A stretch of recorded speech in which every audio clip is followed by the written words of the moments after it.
Ya, Assalamualaikum warahmatullahi wabarakatuh. Waalaikumsalam. Alhamdulillah, alhamdulillah rasulullah bil huda wa bil haq, yadhiru ala dini kullihi wa rusulun. Asyhadu alla ilaha illallah wa asyhadu anna Muhammadan abduhu wa rasuluh. Amma ba'd. Yang terhormat Ketua FGM Jawa Barat, Pak Iwan Kurniawan, juga yang saya hormati Pak Jaini Abdul Malik selaku narasumber dari Rajismu Jawa Barat yang telah hadir bersama-sama kita membersamai dalam acara ngobrol seputar pendidikan FGM Jawa Barat. Alhamdulillah pada seri ketiga ini ya kita sudah memasuki seri ketiga, kita bisa bertemu lagi bertatap muka untuk mengadakan semacam diskusi seputar pendidikan. Mohon sebelumnya dicek dulu Pak Iwan, apakah suara kami jelas? Jelas ya? Oke, terima kasih. Bapak yang berbahagia, kita sama-sama buka dulu pertemuan ini dengan ucapan basmalah bersama-sama. Bismillahirrahmanirrahim. Baiklah, kita akan mulai. Pertama-tama kita akan memberi kesempatan kepada yang hormat Ketua FGM Jabar, Pak Iwan Kurniawan selaku Ketua, memberikan sambutan untuk seri ketiga ini. Kepada Pak Iwan, kami persilakan. Mangga Pak. Terlempar kayaknya. Oh, terlempar ya. Ada udah masuk lagi nih. Mangga Pak Iwan. Oke. Pak Iwan.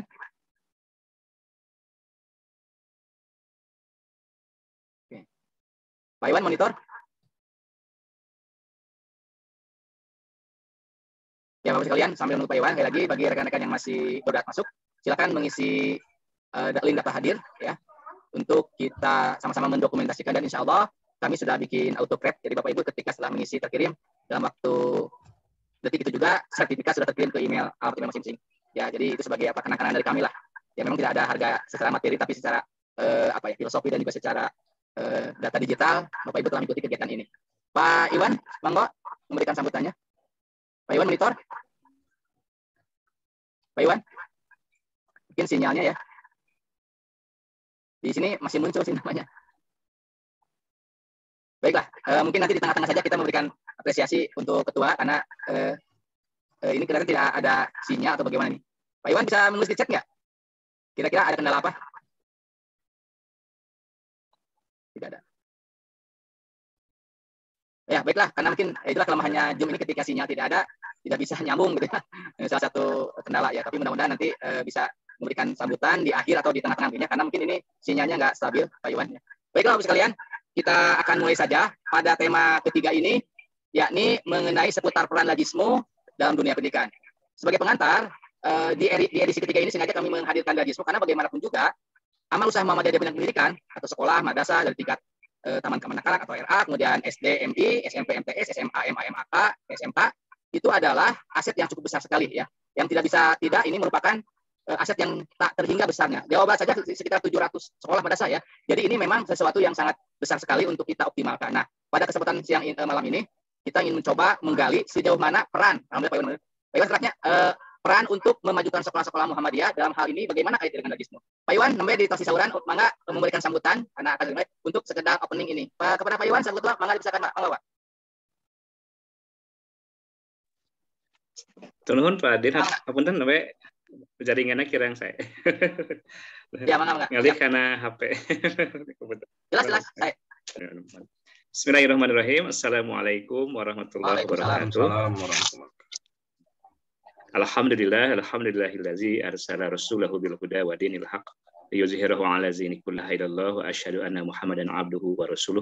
Qala Allah ta'ala fil Qur'anil Karim, a'udzubillahi minasyaitonir rajim. Ya ayyuhallazina amanu ittaqullaha haqqa tuqatih wa la. Yang saya hormati Bapak Dokter yang hari ini bisa bergabung dengan kita. Mudah-mudahan malam ini kita bisa sedikit mengetahui apa dan bagaimana merupakan bidang pendidikan yang tentunya juga akan memungkinkan untuk bisa dikembangkan menjadi wadah atau lembaga yang kemarin trofi. Mudah-mudahan dengan itu akan bisa mewujudkan apa yang diharapkan, terutama untuk sekolah-sekolah yang mempunyai sekolah yang bisa menjadikan sekolah-sekolah tersebut bukan hanya kuat secara akademik yang tumbuh tentang kepedulian sosial yang tinggi, itu juga merupakan sebuah hal yang tentunya akan dikupas hari ini oleh Bapak Dokter, dan mudah-mudahan ini menjadi rekan-rekan pengurus FGM di Jawa Barat dan rekan-rekan pengurus FGM daerah yang tentunya hari ini telah hadir. Mudah-mudahan sekolah-sekolah yang ingin maju, ingin berkembang, dan ingin menjadi sekolah terdepan di berkemajuan di Muhammadiyah, khususnya pada rekan-rekan yang tentunya di acara ini Pak Didin terutama untuk bisa senantiasa menghadirkan satu acara yang tentunya kita ketahui juga bahwa sekolah sebagai amal usaha itu adalah sebuah lembaga yang memungkinkan untuk dihadirkannya berbagai bidang. Pengelolaan zakat, infak, dan sodakoh di sekolah ini juga bisa menjadi kekuatan buat sekolah tersebut, dan juga bisa menjadi kekuatan buat sekali. Malam ini kita akan mengupas hal tersebut. Itu menjadi pemikiran kita bersama. Kalau nanti di Jawa Barat itu dijadikan juga yang mempunyai gerakan sekolah filantropi. Itu mungkin. Terima kasih Pak Didin, Pak Dokter. Hatur nuhun. Assalamualaikum warahmatullahi wabarakatuh. Hatur nuhun Pak Iwan yang sudah memberikan sambutan dan juga memberikan pemantik kepada kita. Sebagai informasi awal, sebelum dimulai saya akan bacakan dulu kurikulum kitanya. Ya. Maaf dibaca dulu ya.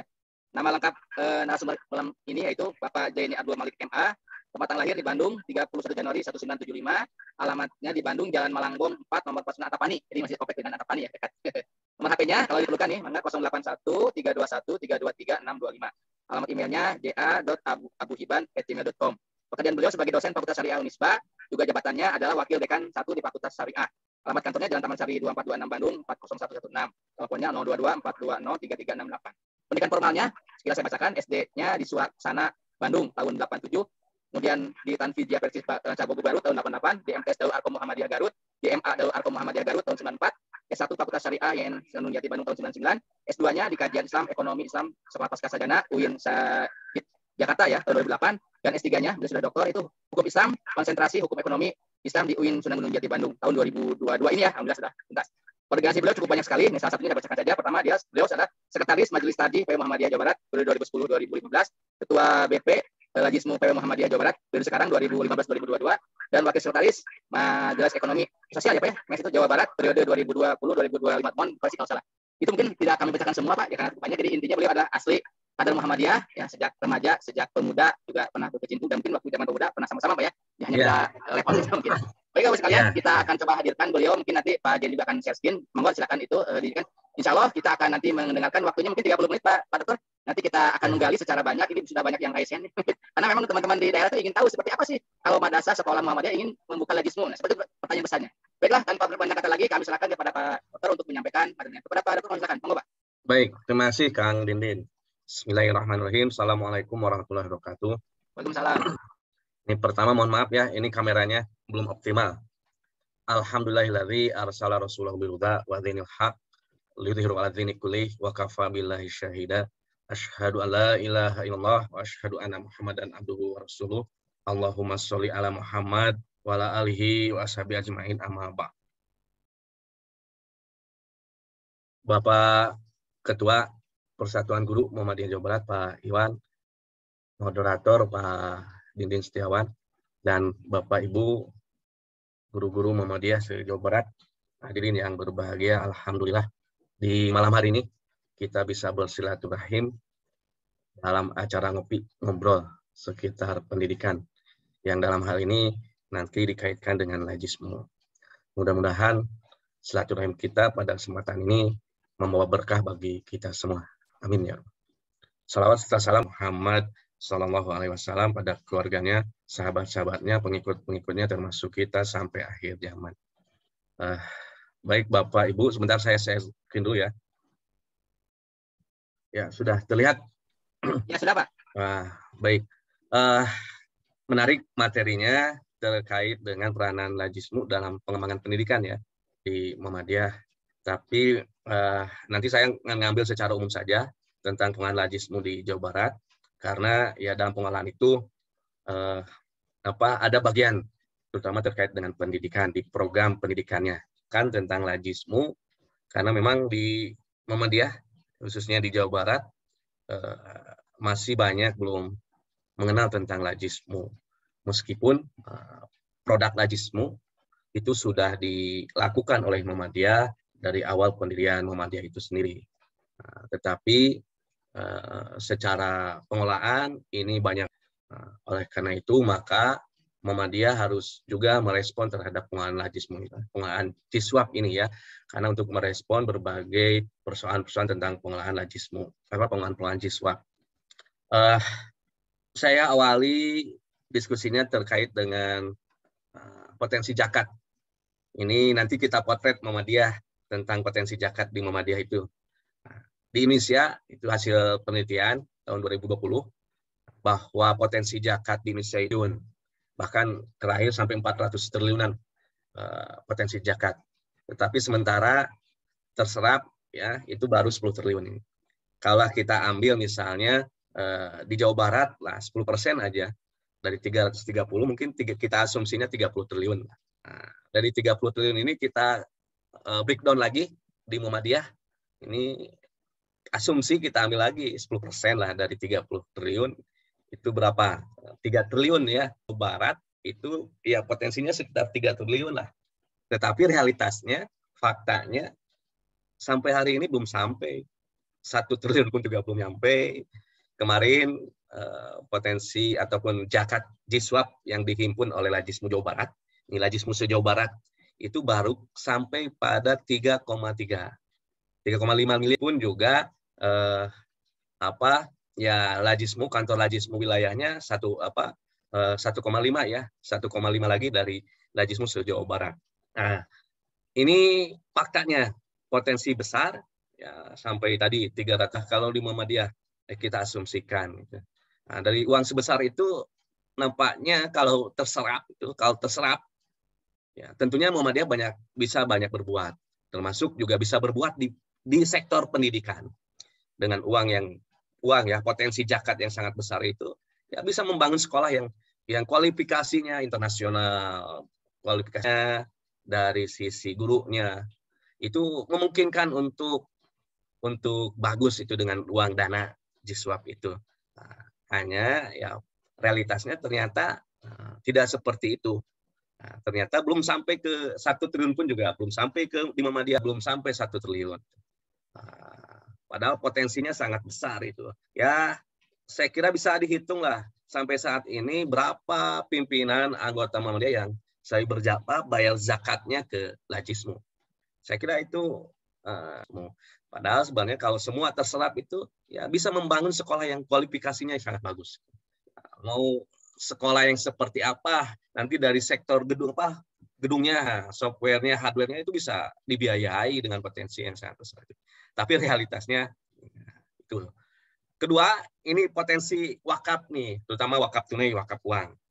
Ini asumsi tahun nih, itu ya bisa sampai 3 triliun itu. Tadi zakat saja sudah 330 kan, tambah lagi sekarang instrumen tentang wakaf uang. Ya wakaf uang itu wakaf berbentuk uang. Ini kan potensinya yang sangat besar itu. Coba kita identifikasi Pak Dindin, guru Muhammadiyah se-Jawa Barat itu ada berapa? Nah, kalau misalnya ada sekitar 1.000, Pak Din, 1.000, ada ya. Kita asumsikan 1.000 lah. Berwakaf uang 5.000 aja setiap bulan. Tuh, kali 1.000 setiap bulan, kali 1 tahun berapa? Atau ya tidak hanya guru-guru ya, orang tua siswa itu. Berapa itu kita minta untuk berwakaf uang? 5.000. Nanti ada yang bisa 5.000 aplikasi lah. Ini potensinya sangat besar. Potensi JIS ya, zakat infak sedekah tambah potensi wakaf. Ini bisa membiayai sekolah, mensupport untuk meningkatkan kualitas pendidikan di Muhammadiyah dengan dana Ciswap itu. Tapi faktanya, realitasnya tidak seperti itu. Ya, tidak seperti itu. Ini kenapa bisa keseluruhan? Saya melihat ada 2 persoalan ya, ada 2 persoalan yang kenapa potensi zakat itu tidak terserap oleh umat Islam ya, oleh pengelola zakat di Indonesia, khususnya di Muhammadiyah. Pertama, pemahaman dan kesadaran masyarakat terhadap Ciswap itu masih sangat kurang lah. Kita tahu bahwa zakat itu termasuk rukun Islam ya. Jadi yang namanya rukun itu kan berarti dipertanyakan kemuslimannya itu. Jadi kalau misalnya ada orang Muslim tidak bayar zakat, ya, berarti dia bukan orang Muslim gitu. Terutama ya ini Muslimnya Muslim yang sudah kena zakat, ya, berarti bukan Muslim gitu. Pemahaman terhadap untuk menunaikan jiswab itu ya sangat ya melaksanakan sholat, hampir semua melaksanakan sholat. Kalau tidak sholat itu berarti merasa berdosa. Tetapi sebagian Muslim ya kalau tidak berzakat itu merasa biasa-biasa saja, merasa biasa-biasa saja. Itu belum optimal. Di Muhammadiyah saja belum. Ini terutama Muhammadiyah nih. Kan selama ini yang saya ini kelola di Muhammadiyah itu ketika ada orang Muhammadiyah untuk diminta untuk berjakatnya di Lajismu, ya karena saya sudah punya biasa gitu, sudah ada tetangga ini yang jadi mustahik. Itu harusnya tidak seperti itu. Harusnya dibayarkan aja ke Lajismu. Saya punya mustahik A, B, C, D. Mohon untuk disantuni oleh Lajismu. Kita bayarnya ke Lajismu. Sampai hari ini belum. Orang Muhammadiyah ya kebanyakan itu, aduh, mohon maaf ya saya sudah. Sebenarnya zakat itu mesti dikelola. Tidak boleh didistribusikan secara sendiri. Sebab dampaknya tidak akan signifikan kalau didistribusikan sendiri. Kalau kita bayar zakat misalnya, 3 juta itu kan harus untuk 8 asnaf misalnya. Setiap asnaf kebagian berapa? Asumsi misalnya setiap asnaf 500. Sementara di Muhammadiyah itu banyak siswa-siswa yang kurang. Kan dengan 500 itu nggak akan cukup. Tetapi kalau disampaikan 3 juta itu ke pengelola Lajismu, nanti kan banyak itu. Kuantitasnya akan banyak. Kalau semua warga Muhammadiyah bayar zakat ke Lajismu, maka bisa tersantuni itu ya siswa-siswa yang memang secara biaya kurang. Atau bahkan guru-gurunya bisa punya gaji yang sangat layak. Bangunannya pun juga sama. Untuk menaikkan zakatnya itu belum optimal, belum paham. Mereka banyak menyampaikannya hanya sendiri-sendiri. Kalau sendiri-sendiri itu ya tidak punya dampak ya yang sangat signifikan bahwa zakat itu esensinya untuk mensejahterakan masyarakat. Itu belum kena gitu. Kemudian yang kedua persoalannya ya ini persoalan dari sisi pengelolaan Lajismu atau pengelolaan zakat. Sampai sekarang di Indonesia belum optimal dalam mengelolanya. Belum optimal baik dari sisi khudnya ya tadi menyerap masyarakat supaya bayar zakat itu belum optimal. Yang kita lakukanlah kita akdiyah itu dalam mengambil zakatnya itu sifatnya hanya pasif nunggu. Jadi setiap itu bahkan ya dibentuknya hanya ketika akhir Ramadan ataupun awal Ramadan lah untuk zakat fitrah. Diam ketika ada masyarakat mau bayar zakat baru bisa dilayani, kalau tidak ada ya diam. Ini pengolahannya dari sisi khudnya belum. Padahal kan jelas di nas Al-Qur'annya itu kata-katanya dengan fil amr itu. Khud min amwalihim. Amr al-aslu fil amri lil wujub. Asalnya perintah amr itu adalah wajib. Jadi harusnya pengolah zakat itu aktif gitu. Pengolah zakat itu harus aktif, menggedor. Bahasanya ya mencari di Muhammadiyah itu supaya bayar zakatnya ke Lajismu. Ini ada jemput zakat kan, atau memberikan penyuluhan. Nah ini sebenarnya penyuluhan tentang pemahaman zakat dan pengelolaan zakat ini Lajismu bisa kerjasama. Jadi ada 2 hal itu. Pertama pemahaman dan kesadaran masyarakat, yang 2 pengolahan zakatnya. Tadi 330 triliun itu yang ya belum terserap karena memang pengolahan zakatnya belum optimal. Sejauh Barat itu kemarin 1 tahun hanya baru 3,5 miliar. 1 tahun 3,5 miliar. Padahal potensinya sangat besar tadi. Kan di Muhammadiyah aja ada 700 sekolah ya. Pak Dini tadi ya 700 sekolah. Coba lembaga pengolahan zakat itu, kantor layanan Lajismu. Untuk itu memudahkan masyarakat, warga Muhammadiyah untuk bayar zakat ke Lajismu. Potensinya itu sangat besar itu.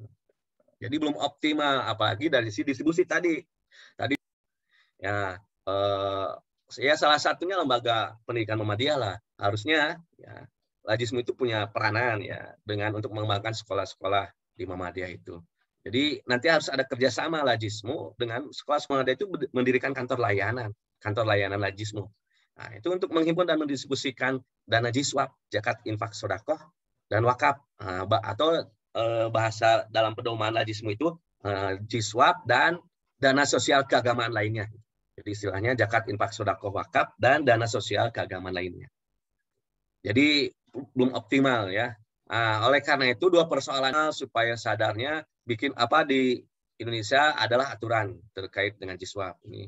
Undang-Undang Nomor 23 Tahun 2011 tentang pengelolaan zakat ya. Ini yang aturan tentang ya undang-undangnya lah secara umum.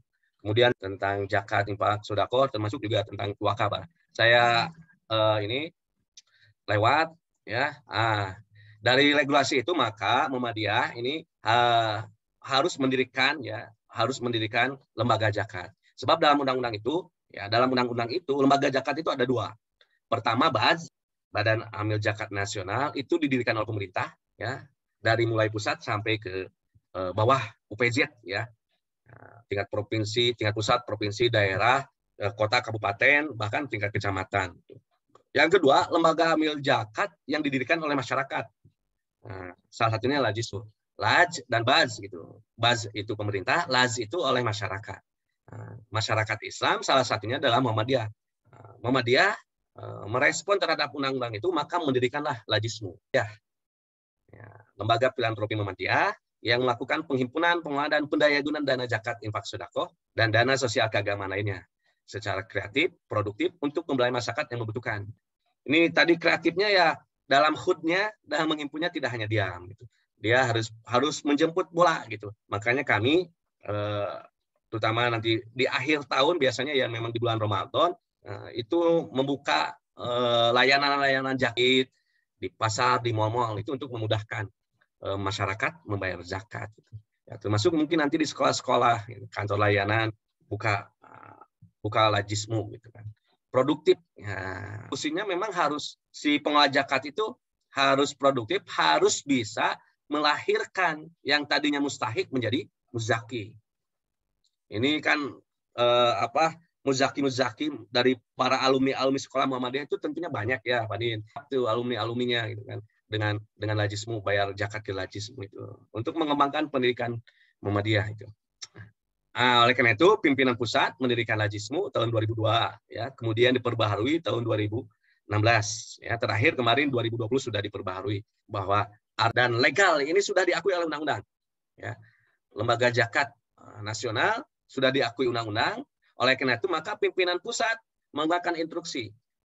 Ini mengeluarkan instruksi bahwa satu-satunya lembaga pengelola zakat adalah Lajismu. Jadi tidak ada lagi lembaga zakat, lembaga Jismu. Ini 2016 nih instruksi pimpinan pusat, tapi realitasnya di bawah belum gitu. Belum sampai memahami. Jadi saya mendapatkan bahwa dengan adanya Lajismu itu seolah-olah ya akan mengambil alih gitu. Padahal sebenarnya bukan mengambil alih, tetapi justru akan memperbaiki sistem pengolahan Lajismu, sistem pengolahan zakat. Nanti dalam undang-undang itu kan tadi lembaga pengelola zakat itu Baz dan Laj. Jadi kalau misalnya ada di Muhammadiyah mengambil dana zakat tapi bukan Lajismu, itu bisa kena sanksi nanti, kena sanksi pidana itu. Atau ada masyarakat dia tidak punya legalitas, maka juga akan kena sanksi. Makanya ini Muhammadiyah merespon terhadap undang-undang itu bahwa satu-satunya lembaga pengelola zakat adalah Lajismu. Ya, lembaga pengelola zakat di Muhammadiyah adalah Lajismu. Harus bisa mendukung untuk mendirikan Lajismu dari mulai pimpinan yang terbawah, ranting, cabang, atau amal usaha, mendirikan Lajismu di amal usaha. Ya, di sekolah-sekolah. Nanti saya akan jelaskan tentang struktur di Lajismu. Oleh karena itu, maka ini visi misinya, saya kira nanti dibaca. Ini struktur Lajismu. Jadi dari pusat, kemudian sampai provinsi, kemudian sampai kota kabupaten. Ya, itu struktur secara ininya ya, kota kabupaten. Yang paling terbawah adalah Lajismu kantor layanan. Lajismu kantor layanan paling bawah ini dari bisa didirikan di cabang, bisa didirikan di ranting ya. Atau di amal usaha. Kalau amal usaha itu tingkat provinsi, berarti itu amal usaha itu sebagai kantornya KL, punya kantor layanan. Ada 3 ya. Pertama, kantor layanan Rumah Sakit Muhammadiyah Bandung. Yang kedua, kantor layanan Universitas Muhammadiyah Bandung. Dan yang ketiga, kantor layanan UNISA, Universitas Asia. Jadi itu kantor layanan tingkat provinsi. Kalau misalnya SMP SD itu didirikan oleh cabang, berarti kantor layanan di tingkat cabang. Kalau didirikannya oleh daerah, maka itu termasuk kantor layanan di tingkat daerah. Ya. Misalnya SD Muhammadiyah, kalau nggak salah ya Pak Iwan ya, maka dia nanti menjadi kantor layanan yang ininya ke Lajismu Kota Bandung, PDM Kota Bandung. Jadi ini strukturnya dari pusat, provinsi, Lajismu Kota, Kabupaten, ya, sampai ke Lajismu kantor layanan. Juga di kantor layanan itu tingkat kota, kabupaten, bahkan bisa sampai pusat. Pusat pun juga punya kantor layanan, seperti misalnya Universitas Muhammadiyah Yogyakarta, itu kantor layanannya pusat, KL pusat itu. Nah, itu di bawah koordinasi pusat. Kalau provinsi berarti di bawah kabupaten atau di cabang atau ranting. Yang ranting itu seperti di Sayati itu. Sayati 4, PRM ya, pimpinan ranting Muhammadiyah. Sayati 4 itu kemarin mendirikan kantor layanan tingkat ranting itu. Itu strukturnya ini sebagai lembaga pengawas zakat Muhammadiyah, maka dia harus menspot ya ataupun ya spotting terhadap Muhammadiyah, membangun dan budaya organisasi tata kelola Lajismu yang baik ya di Muhammadiyah. Nah, itu membangun dan budaya organisasi, membangun meningkatkan tata kelola Lajis ya. Ininya amanah Muhammadiyahnya yang harus diinikan. Ini sistem penghimpunan dan pengelolaannya, pendistribusiannya. Ada donatur, muzaki ya. Ada yang retail itu orang per orang. Ini dua-duanya ini oleh Muhammadiyah belum tersentuh. Warga Muhammadiyah, pimpinan Muhammadiyah belum 100% membayar zakat infak sedekahnya ke Lajismu. Nah, ini tugas pengelola zakat nih, Lajismu untuk sampai bisa perusahaan ya, ataupun institusi-institusi yang bisa menjadi muzaki. Kemudian nanti didiskusikan ke siapa distribusikannya. Nah, kalau di Muhammadiyah berarti kan ada internal dan eksternal. Kalau internal guru Muhammadiyah atau dai-dai Muhammadiyah, ya sekolah-sekolah Muhammadiyah, perguruan tinggi Muhammadiyah, majlis-majlis dan lembaga ortom ya. Eksternal, kalau eksternal ya jelas di luar Muhammadiyah. Itu oleh karena itu dengan alur ini sebenarnya lembaga majlis ortom ataupun juga Muhammadiyah itu sendiri tidak ada istilah kegiatan. Kenapa? Karena tidak ada dana. Tapi kalau Lajismunya optimal, maka Lajismu itu bisa sporting untuk kegiatan-kegiatan Muhammadiyah. Termasuk di dunia pendidikan itu. Misal, kalau di pendidikan Muhammadiyah bangunannya belum optimal, maka bisa bekerja sama dengan Lajismu. Bagaimana Lajismu mencari dana untuk pembangunan sekolah. Kalau ada guru-guru belum, katakanlah gajinya belum maksimal, bisa memberikan biaya pendidikan berupa beasiswa. Nah, itu dari sisi distribusinya. Bahkan dari sisi HUD-nya, Lajismu sudah punya program khususnya untuk sekolah-sekolah Muhammadiyah. Itu dengan istilah filantropi kecil, ya, kenceleng ya, filantropi untuk anak sekolah. Itu kenceleng untuk sisi HUD-nya dan dipergunakan untuk sekolah itu sendiri. Nah, ini distribusi. Hanya sampai sekarang ini belum optimal itu. Jadi belum banyak paham Muhammadiyah, warga Muhammadiyah tentang adanya Lajismu. Nah, distribusinya ini ada aturannya ya. Kalau zakat khususnya untuk zakat itu harus untuk 8 asnaf ya. Zakat itu untuk 8 asnaf. Bahkan ya termasuk juga tapi kalau untuk zakat fitrah ya, kalau zakat fitrah itu untuk fakir miskin. Sekarang ada pengembangan ada fatwa baru di Majelis Tarjih bahwa zakat fitrah itu tidak mesti habis 1 hari. Jadi ketika tidak hanya disampaikan ketika sebelum Idul Fitri saja, bahkan bisa digunakan zakat fitrah.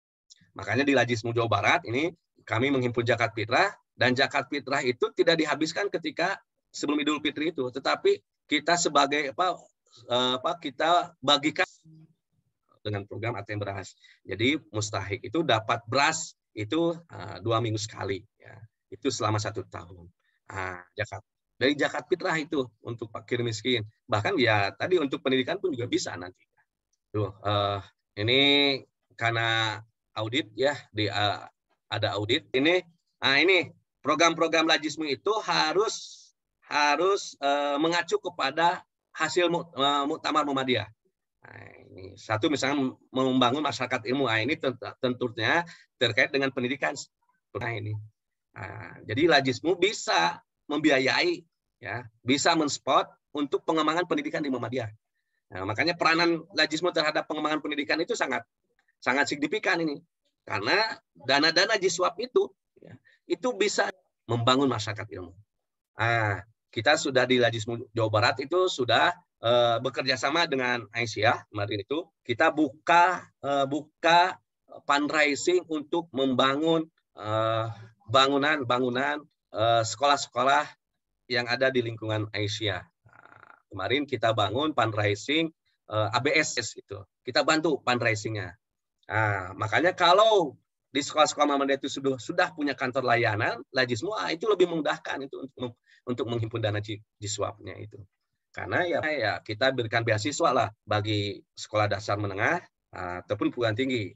Hanya untuk Jawa Barat memang prioritasnya sekarang ke sekolah dasar menengah, ya dasar menengah dan atas ya SMP, SMA, SD ya SD, SMP, SMA.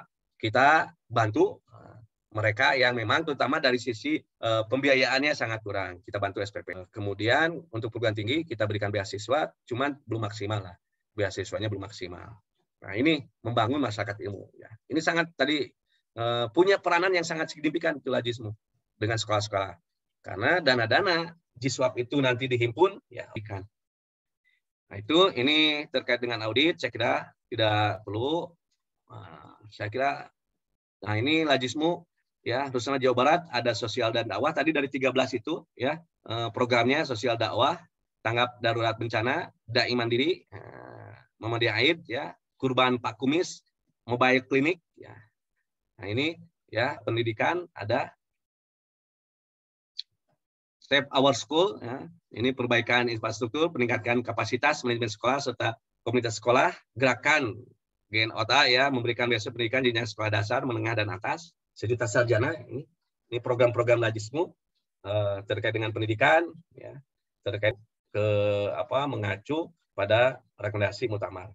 Saya kira itulah terkait dengan Lajismu peranannya terhadap pendidikan itu sangat signifikan, artinya mempunyai peranan ya untuk mengembangkan pendidikan karena itu menjadi program Muhammadiyah secara umum ya karena Muhammadiyah bisa membangun masyarakat ilmu. Nah, dengan Lajismu maka pendidikan di Muhammadiyah insya Allah bisa berjalan dengan baik, kualitasnya bagus ya, baik ya infrastrukturnya juga bagus. Ya. Saya kira itu Pak Dindin sebagai bahan diskusinya. Kalam, assalamualaikum warahmatullahi wabarakatuh. Waalaikumsalam.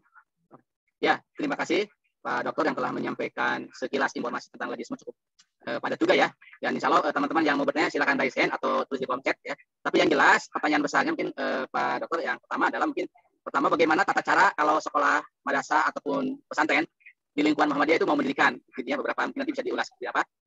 Baiklah, kita akan membuka saja open mic. Bapak Ibu yang memang mau bertanya langsung, ya, saya lihat di kolom yang hadir itu ada yang dari Sukabumi, ya, Pak Ade, kemudian dari Bandung Barat, Pak Mustafa, juga beberapa rekan dari Bandung, kebanyakan ya. Bangga, kalau ada yang ditanyakan seputar pemanfaatan Lajismu. Jadi kita ini ingin mengoptimalkan lembaga amal zakat, infak, sodako, dan wakaf ini di lingkungan amal usaha lah. Kita jangan jauh-jauh minimal di sekolah madrasah kita ini dan pesantren. Sejauh mana jangan sampai kita ini Lajismu rek mental enggak begitu. Jadi dua-duanya di samping kita beraktif sebagai mustahik, tetapi bagaimana agar masyarakat di sekitar tempat kita tinggal di mana itu sekolah itu juga mereka tidak usah lembaga zakat lain gitu. Di lingkungan Muhammadiyah aja gitu. Maka yang mau bertanya Lajismu tentang ini silakan open mic atau raise hand. Monggo.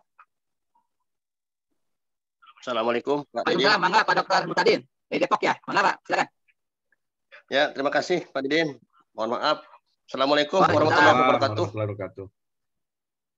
Mohon izin Pak Dr. Zaini, saya Mukadin Tias dari Depok. Alhamdulillah, Pak. Sehat Kang Zaini ya. Alhamdulillah sehat. Ini mohon izin tidak on camera. Ya, mangga. Yang pertama ini luar biasa ya teman-teman kita FGM Jawa Barat untuk kajian malam hari ini terkait dengan tema. Saya kira tema yang sangat menarik. Sesungguhnya saya dari dulu sebenarnya ingin menunggu-nunggu ini kajian-kajian seperti ini gitu Pak Didin, Pak Zaini. Kenapa? Kita Lajismu ini kan sudah lama ya, Lajismu itu sudah lama berdiri, sudah di daerah-daerah sudah terbentuk semua Lajismu. Yang menjadi memang yang ingin saya juga sering tanyakan gitu ya pada teman-teman Lajismu gitu. Saya juga terutama di Depok ya. Alhamdulillah Depok tuh sudah cuma memang hanya masalahnya selama ini Lajismu ini belum banyak menyentuh saya lihat untuk terkait dengan program-program yang bersentuhan dengan pendidikan gitu, dengan di sekolah-sekolah gitu. Oke, jadi peran yang lebih signifikan lah begitu terhadap sekolah-sekolah, terutama disentuh pada siswa-siswa yang memang sangat membutuhkan gitu ya. Kalau saya lihat apalagi kemarin ketika pandemi ini kan itu tidak sanggup membayar SPP dan sebagainya, dan juga kebutuhan lain tentang sekolah. Nah, saya kira ini sebenarnya kalau di dalam program Lajismu Jawa Barat itu apakah ada sih untuk program pendidikan terutama bagi siswa yang tidak mampu, sehingga nanti itu bisa betul-betul dibantu lah, gitu, diberdayakan baik secara finansial ataupun juga dibantuan dengan cara yang pertama terkait dengan program untuk sekolah-sekolah. Yang kedua terkait dengan Lajismu ini, apakah ada di Jawa Barat itu untuk program beasiswa untuk guru-guru gitu, beasiswa misalnya. Ini kemarin saya saya mencoba mencari informasi ketika saya kuliah S3 itu, ternyata memang di Lajismu ini belum semua ya bisa menganggarkan untuk membantu. Saya juga belum tahu ini di Jawa Barat apakah ada itu Pak Dr. Jaini terkait program untuk peningkatan kualitas guru-guru, terutama untuk peningkatan ke sekolah lanjutan. Terima kasih. Assalamualaikum warahmatullahi wabarakatuh. Waalaikumsalam warahmatullahi wabarakatuh. Mungkin Pak Dokter kita tampung dulu ya satu persatu nih. Silakan dari kabupaten lain, misalnya dari Bandung Barat, dari Sukabumi, monggo, atau Kota Bandung sini, Bang. Kita 2 orang dulu sebelum ditanggapi oleh Pak Dokter. Bang, silakan. Yang mau memberikan tanggapan teknis ini. Apakah ada? Oh, tidak. Baik, kalau tidak, Bang, Pak Dokter ditanggapi dulu bagaimana tentang beasiswa dan sebagainya yang tadi telah disampaikan oleh Pak Dokter tadi, Bang. Baik, terima kasih Pak Dindin, Pak Muhtadin, Pak Dr. Muhtadin. Nah, tadi pertama tentang program pendidikan ya, beasiswa untuk anak didik atau siswa-siswi. Ada nggak? Ya, secara ini ada Pak. Karena kan tadi saya katakan bahwa program ya, Muhammadiyah tadi membangun masyarakat ilmu. Artinya kan pengembangan keilmuan itu di dunia pendidikan. Kita punya program Pak untuk Jawa Barat ya. Saya kira untuk semua Lajismu yang se-Jawa Barat, Lajismu se-Jawa Barat juga pendidikan. Hanya memang ini tadi menjadi persoalan kita Pak. Kita belum optimal dari sisi HUD-nya, belum optimal untuk menarik, menyerap para muzaki khususnya di Dewan itu. Ya tadi saya katakan se-Jawa Barat saja 3,5 miliar Pak. Ini kita kalah dengan Lajismu yang lain. Katakanlah Jawa Timur itu sampai sudah puluhan miliar. Se-Jawa Timur ya, kota kabupaten PDM ya punya kantor Lajismunya, cabangnya punya kantor layanan-layanan, termasuk di amal usaha, di pendidikan, sekolah-sekolah Muhammadiyah itu punya kantor layanan, sehingga penghimpunannya optimal gitu. Di kita belum, di kabupaten ya, tugas saya kemarin ada kota kabupaten itu nama ini Pak Dindin, mohon dibantu nih Pak Dindin, Kabupaten Bandung Barat belum ada itu Lajismunya. Ya, ada. Bandung Barat itu belum ada. Rakerwil Lajismu itu satu lagi Kabupaten Bandung Barat. Makanya saya punya program untuk mendirikan. Dari kemudian kantor layanan di setiap cabang atau amal usaha belum sampai 100 itu. Belum sampai 100 kantor layanan. Padahal kalau asumsi di Jawa Barat itu ada 700 ranting kurang lebih ya. Cabang. Tambah lagi amal usaha. Harusnya ada itu sampai mungkin 1.000 lebih lah kantor layanan. Kalau misalnya banyak kantor layanan, penghimpunannya pun juga pasti nanti akan banyak terserap. Sehingga beasiswa itu bisa optimal. Jawa Barat kami punya program Pak, itu tadi tentang beasiswa untuk sekolah-sekolah siswa-siswa. Cuman ya tadi belum optimal, tidak semuanya. Ini kalau misalnya kan kalau sekolah dasar, menengah dan atas biasanya di-cover seluruh ininya tunggakannya lah, kalau katakanlah kalau punya tunggakan kita cover. Kalau untuk tingkat SD, SMP, SMA itu kita memang tidak semua. Kita lihat dulu misalnya ada pengajuan dari sekolah. Di mana sekolah itu misalnya sekolah itu ada di Kota Bandung. Makanya tidak langsung Lajismu Jawa Barat tapi untuk menanganinya. Ya, baru nanti kalau misalnya Lajismu Kota Bandung masih kekurangan ya baru Jawa Barat bisa membantu lah. Cuman tadi belum optimal. Atau ini sekolah mana di Tasik? Ya, serahkan ke Lajismu kabupaten atau kecuali kalau misalnya masih kurang ya kita bantu gitu. Nah, itu kerja sistem prosedur yang kita lakukan selama ini untuk membiayai warga Muhammadiyah atau siswa di Muhammadiyah kita bantu. Hanya memang belum optimal. Termasuk juga di perguruan tinggi S1 UMB kita bantu mahasiswanya Di Unisa pun juga kita bantu, cuman belum optimal. Tidak, misalnya kalau SP kita baru bisa membantu perguruan tinggi satu orangnya 1,5. Ya. Kita baru bisa 1,5 per orang untuk perguruan tinggi. Tapi kalau sekolah dasar menengah, ya SD, SMP, SMA, kita bisa mengcover misalnya biaya untuk biaya SPP-nya gitu. Nah, kalau terlalu besar ya bisanya bertahap kalau besar. Kalau langsung bayar langsung ke sekolahnya, tidak ke orangnya. Kalau tidak ke orang, tapi kita langsung bayar ke sekolah. Itu untuk program ya pendidikan ya. Makanya berharap juga nanti Depok itu sebenarnya Depok sudah bagus sampai 2M kemarin itu kalau nggak salah Depok itu. Ya, siap. Jadi siap. saya tahu Depok kemarin ada dinamikanya. Ya. Ada miss ya, tapi sekarang sudah saya ikut untuk menyerangnya bagus. Depok itu siap. Bagus ya, makanya itu Depok penghimpunannya kemarin sudah bagus tuh. Itu bisa dimanfaatkan Pak Tadi. Kemudian ya termasuk dia di Jawa Barat belum bisa. Ya, makanya jangankan ke guru Pak, ya tadi ke S1 saja kita belum optimal ya, karena penghimpunan kita masih rendah. Nah, biasanya 2 ya S3 kita rekomendasikan ke pimpinan pusat. Kita ajukan ke pimpinan pusat. Karena kalau di Lajismu pusat memungkinkan untuk membiayai. Memungkinkan itu ada prioritas program beasiswanya. Kemarin itu prioritas programnya ilmu palak ya. Pusat itu punya beasiswa khusus untuk pengembangan ilmu palak. Nah, itu full itu dibiayai oleh pimpinan pusat. Jadi baru pimpinan pusat yang bisa membiayai. Di Jawa Barat khususnya belum optimal untuk guru ya. Atau untuk S2 misalnya ya aktivis Muhammadiyah ya dari Ortom mau S2 kita belum bisa secara optimal ya membantu mereka. Di Jawa Barat khususnya di Lajismu Jawa Barat prioritasnya hanya dari SD sampai SMA untuk beasiswa itu. Ya, saya kira itu mungkin.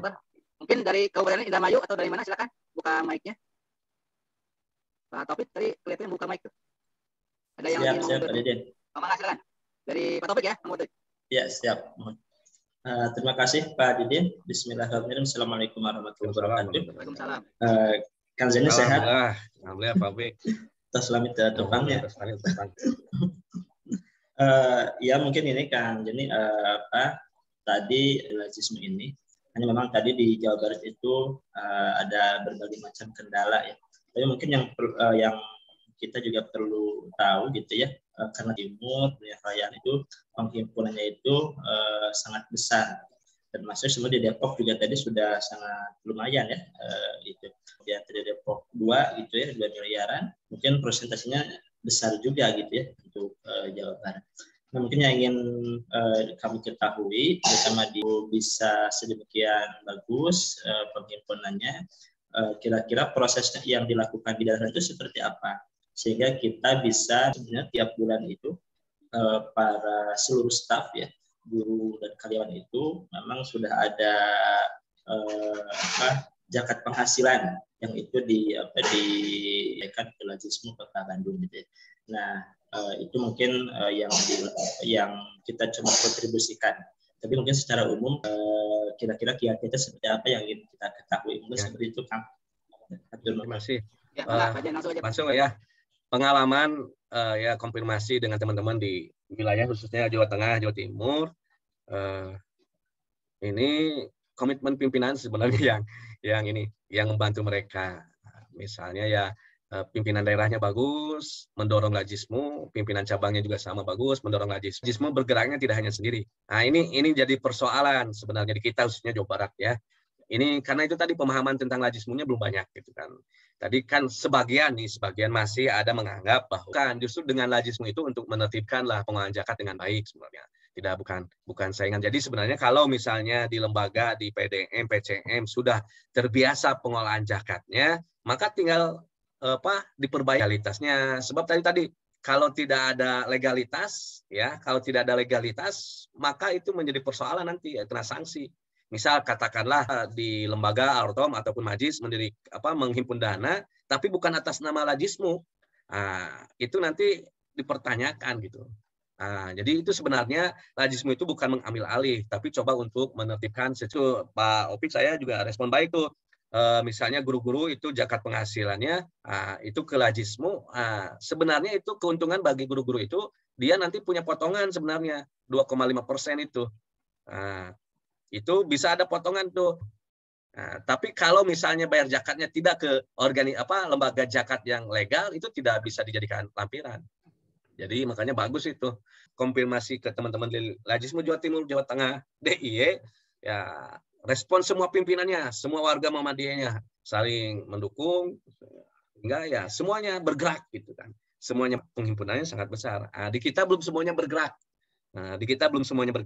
Baru Lajismu saja yang bergeraknya gitu kan. Jadi perlu ada dukungan dari semua warga Muhammadiyah itu untuk ya tadi kan itu bayar ke Lajismu. Zakat infak sedekahnya belum ke Lajismu. Salah satu persoalannya itu tadi, sudah biasa saya ini mendistribusikan. Padahal sebenarnya kalau ke Lajismu itu bisa juga ditanggulangi ya. Jadi nanti tinggal nyampaikan saja mustahik yang biasa disantuni oleh kita, nanti oleh Lajismu, melalui Lajismu gitu. Nah, ini semuanya belum ini. Pemahaman tadi terhadap pengelolaan Lajismunya belum optimal, Topik. Ya, kalau mereka di Jawa Timur, Jawa Tengah itu semuanya optimal gitu kan. PDM-nya, PCM-nya, warga Muhammadiyahnya gitu. Nah, kita sudah berusaha gitu. Nih kalau bisa nanti di Bandung Barat tuh Pak Din, ada Lajismunya tuh Bandung Barat. Kalau bisa itu ya, sampai sekarang belum ada Bandung Barat itu. Makanya kemarin Rakor Will Lajismu se-Jawa Barat itu target saya 50% ya. Nanti di akhir 2022 itu harus sudah berdiri kantor layanan. Misalnya kalau Kota Bandung cabangnya ada 30, ya berarti minimal 15 kantor layanan sudah ada. Di Garut ada 35, ya berarti minimal 17 itu sudah ada kantor layanan. Itu saya tekankan ke teman-teman Lajismu di kota dan kabupaten ya, Muhammadiyah supaya mendirikan 50% itu, minimal 50% untuk mendirikan Lajismu, sehingga itu nih. Dengan program-program filantropi kecil itu kan kita sudah sebenarnya program-program itu sudah mau kerjasama dengan IPM kemarin itu, tapi belum direspon secara optimal oleh IPM. Saya berharap ya program-program filantropi kecil itu bisa sebenarnya dilakukan untuk menanggulangi ya persoalan pendidikan. Saya kira itu topik. Ya, terima kasih Pak Jen. Kita ada waktu sampai 21.30 Pak, ada 10 menit lagi ya. Tapi ada beberapa agenda ke depan mungkin Pak Jen, Pak Dr. ya. Pertama, mungkin nanti perlu lah dari FBM akan berkunjung ke kantor Lajismu Jawa Barat ya. Mau diterima nanti Pak. Itu yang pertama. Kedua, saya ingin ada tindak lanjut dari diskusi ini. Satu, Lajismu harus mengadakan pelatihan-pelatihan teknis ya, yang sifatnya praktis supaya guru-guru di tiap sekolah itu bisa mendirikan Lajismu. Jadi dari pengertian tadi kan yang dari masa itu ya, pemahaman Lajismu lebih dipahami oleh warga Muhammadiyah itu di sekolah. Kedua, teknisnya bagaimana? Jangan sampai ketika didirikan karena tidak mengikuti nanti kacau lah. Jadi artinya betul-betul SDM disiapkan itu mungkin Pak Dr. ya.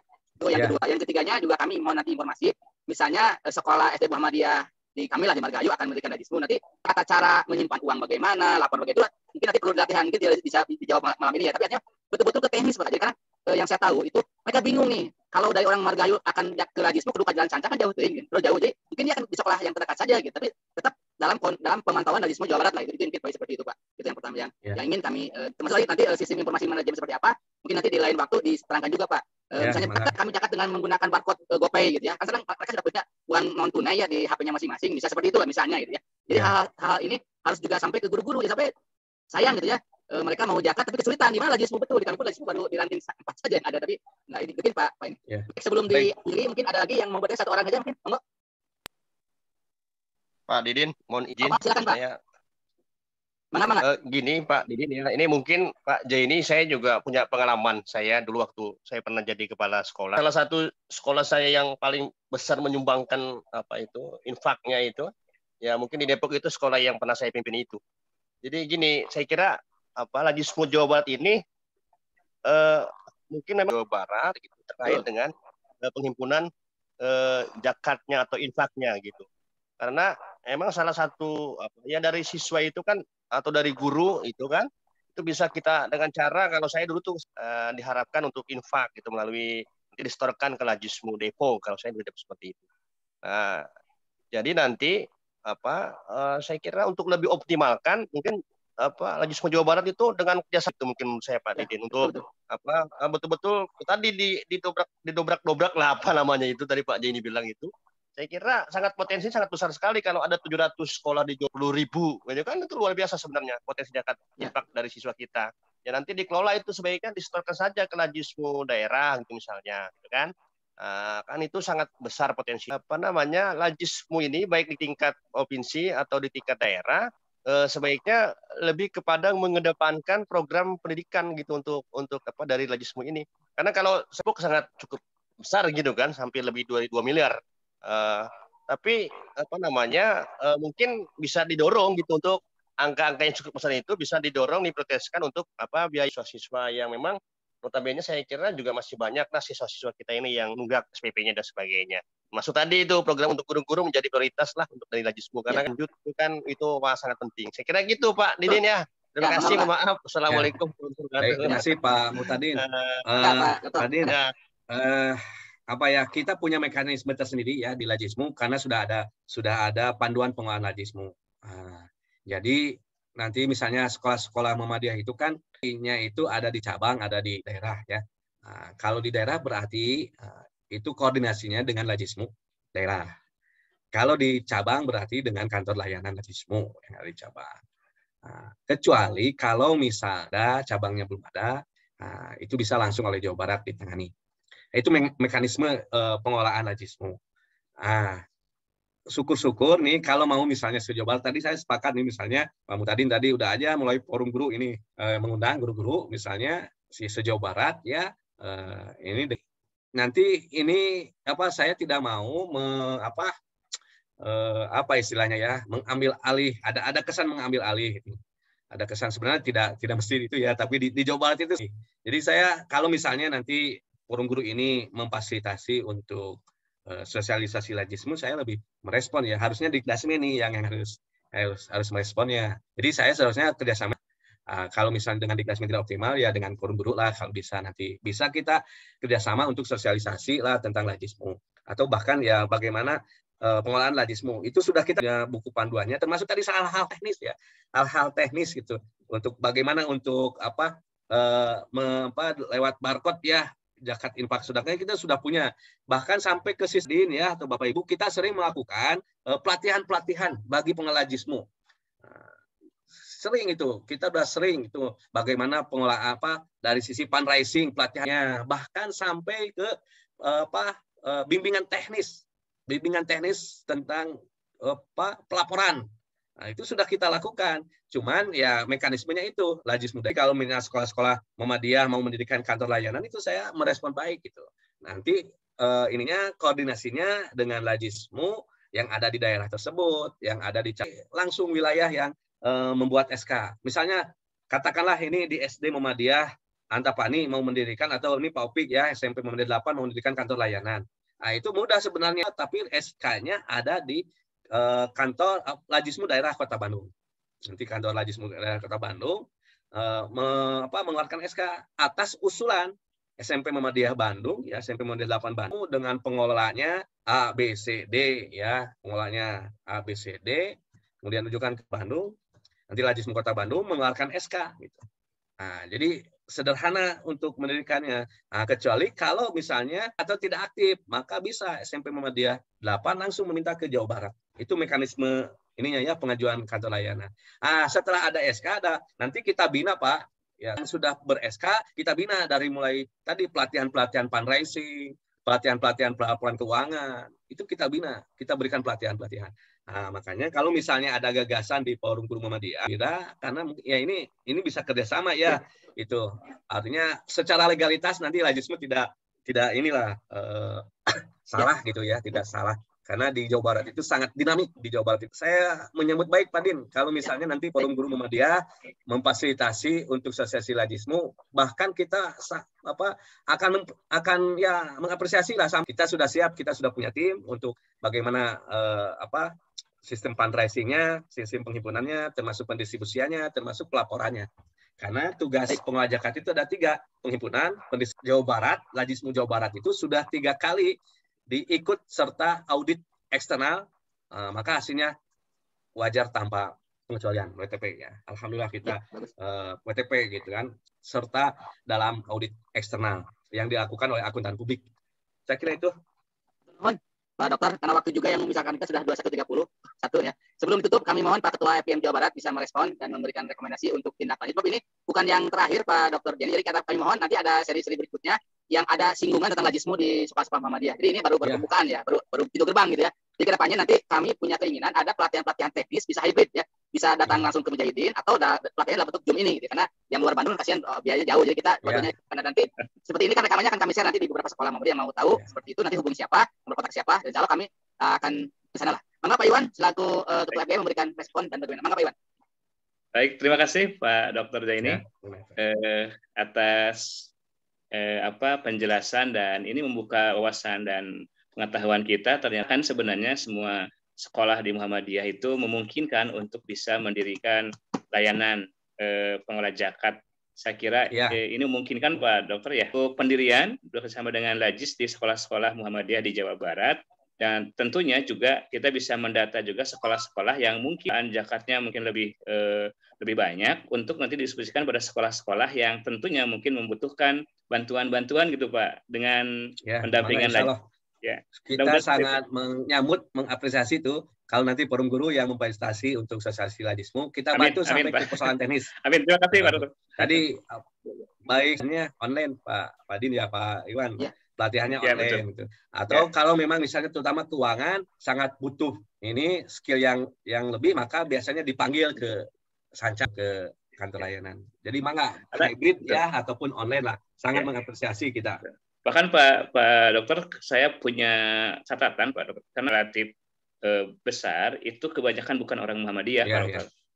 Mereka ada simpatisan yang sudah tersebar kesadaran berzakat. Tentunya kita harus lebih masif Pak Dokter untuk bisa mengenalkan dan meyakinkan kepada seluruh orang tua peserta didik agar untuk menjadi pilihan untuk dia berzakat dan berinfak sedekah Pak. Ya, sepakat Pak, memang harus seperti itu. Lajismu harus tidak hanya untuk Muhammadiyah saja, tapi juga simpatisan ataupun masyarakat luas. Ini harus makanya pekerjaan kita nih Pak. Ya, terima kasih Pak Dokter. Mangga Pak Din. Ya, mangga turun Pak Iwan. Baik, terima kasih. Nanti untuk teknisnya Pak Din. Pak Din, sebenarnya untuk teknis nanti bisa berhubungan dengan Pak Sani ya, dengan manajer regional. Ya. Nanti untuk hal-hal teknisnya bisa koordinasi dengan Pak Sani ya, manajer regional Jawa Barat, Lajismu Jawa Barat. Pak Sani nanti minta nomor kontaknya ya. Atau di kolom chat nanti ya Pak Sani ya. Oke. Atau salah langsung ke Lajismu aja lah, jangan saja. Mangga Pak Adit. Baik, Bapak sekalian, kami tidak akan menyimpulkan banyak, hanya ada beberapa catatan yang kami catat di sini. Pertama, bahwa kegiatan sosialisasi Lajismu itu insya Allah FPM Jabar akan mendukung di belakang Lajismu, ingin mengawal agar sekolah-sekolah Muhammadiyah itu ada layanan Lajis di tiap sekolahnya. Itu yang pertama ya. Tapi jelas tidak akan beres satu hari, kita bukan sangkuriang ya, tapi mungkin tadi setahun lah kita target untuk menyampaikan itu. Yang kedua juga kami ingin nanti FPM Jawa Barat bisa berkunjung ke sana ya, melihat seperti apa teknisnya, karena ingin bicara teknis bisa dibicarakan di Zoom ya, tapi harus langsung besar, terutama masalah keuangan. Jadi masih banyak pertanyaan-pertanyaan yang mungkin belum tersampaikan malam ini, juga kami akan nanti datang ke sana. Yang ketiganya adalah ini mungkin Pak Dr. Jadi dan kawan-kawan kita agendakan lagi di seri-seri berikutnya tentang bagaimana Lajismu bisa ada di tiap provinsi Jawa Barat ini, di 27 kota kabupaten ya. Itu yang kita harapkan juga. Mungkin itu saja sekedar kata penutup. Mungkin Pak Dr. Jen akan memberikan statement closing-nya. Ada closing statement enggak Pak Dr. Jen? Ya. Closing statement-nya, mari berzakat infak sedekah melalui Lajismu, sehingga dunia pendidikan di Muhammadiyah Jawa Barat akan semakin maju dengan Lajismu. Terima kasih. Mohon maaf segala kekurangan. Waalaikumsalam. Baiklah sekalian, dengan berakhirnya closing statement dari Pak Dr. Jenny, kita tutup pertemuan ngopi pada malam ini dengan ucapan hamdalah sama-sama. Alhamdulillahirabbil alamin. Assalamualaikum warahmatullahi wabarakatuh. Waalaikumsalam.